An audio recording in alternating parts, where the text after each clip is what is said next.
Good morning. Hi, everybody. Welcome to Toolbox Tuesday. Thanks for chiming in.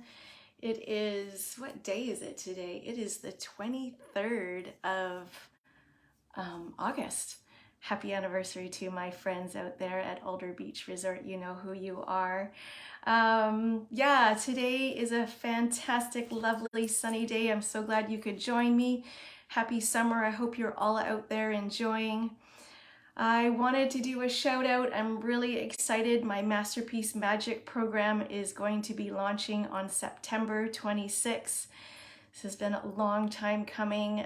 Shout out to Amor in Botswana and Alexander in Switzerland, who will be running the program with me. This program is for kids between the ages of 12 and 16, and it is an opportunity to step in and create their masterpiece, learning everything from health, nutrition, photography, art, the inner and outer game, and of course, creating their masterpiece. So if you want to know more about it, go to Whole Health Family Wellness and check it out on my website, and or you can join me on live at the 7th of September. We will be doing an in-person live at 9 a.m. and you can ask us lots of questions then. So today my topic is comparison. Oh, do I know this oh too well. So comparison is, there's a saying that goes, comparison is the death of joy. And for many years, and my husband can attest to this, I have believed that I'm not smart enough. I can't start my company, Whole Health Family Wellness, because I didn't have enough courses behind me, or I wasn't smart enough, or other people were smarter than me. So why would people want to chime in and coach with me? And so my other story was that I was here on Vancouver Island and I'd moved away and I didn't have any family support, and other people had support and help with their kids. And so I always had these stories of comparison, which then put me in this place where I was stuck. And so the other saying that always shows up and is often created is this story of keeping up with the Joneses. You know, wanting a bigger house or a better house or the newer car or, you know, the latest gadgets or new outfits or a new pair of shoes, and always needing more. And then this year, there was a huge shift because I traveled across Canada with my family of 4 for 2 months in a utility trailer with everything that we needed and more.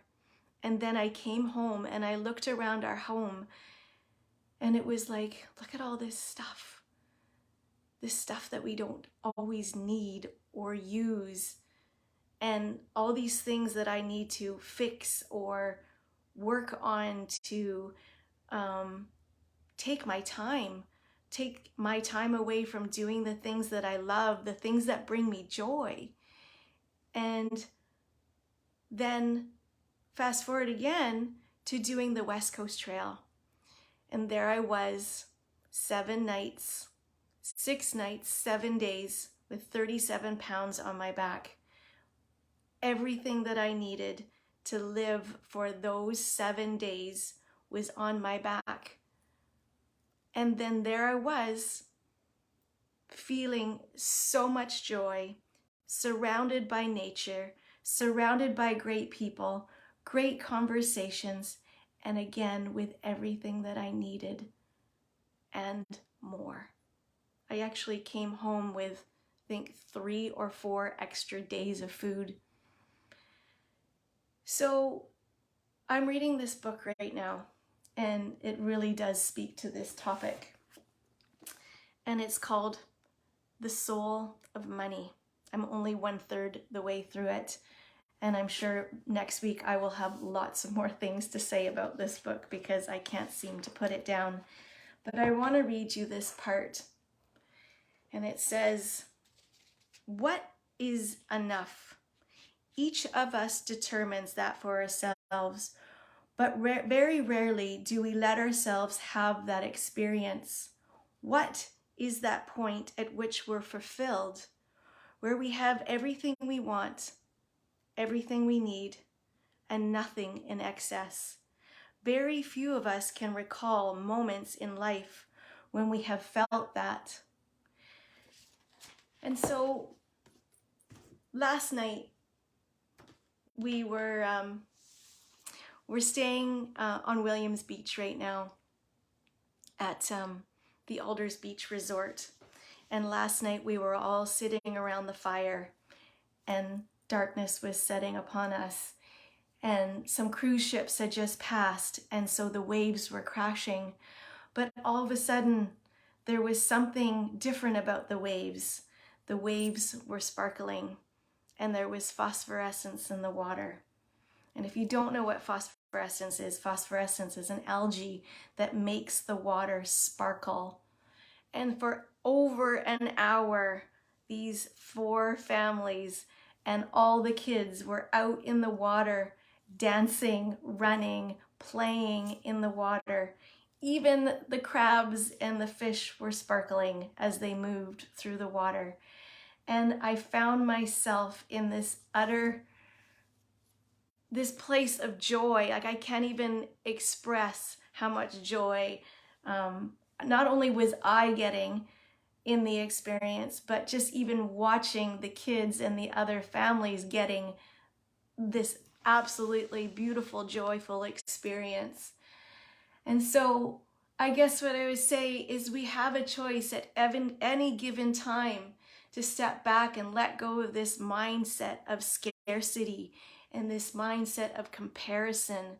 And once we let go of that scarcity, we discover this surprising truth of sufficiency, even in the little things like dancing in the water with the phosphorescence. So sufficiency isn't a quantity of anything. It's a measure of, not a measure of barely enough or a measure of more than enough. Sufficiency isn't actually an amount at all. Sufficiency is an experience of knowing that there is enough and that there is always enough and that we are also enough. So today I ask you, what brings you joy? What makes you smile? And what are you grateful for? So when we catch ourselves in this place of comparison and believing that we don't have enough, I ask you to pause. I ask you to pause and focus on what is good, what brings you joy, and what makes you smile. I'm sending love to all of you today. And I'm just so grateful for the phosphorescence. And I hope it's out there again tonight. And if it's not, that's okay. I will have these amazing memories dancing in the water last night. Love to you all. Bye.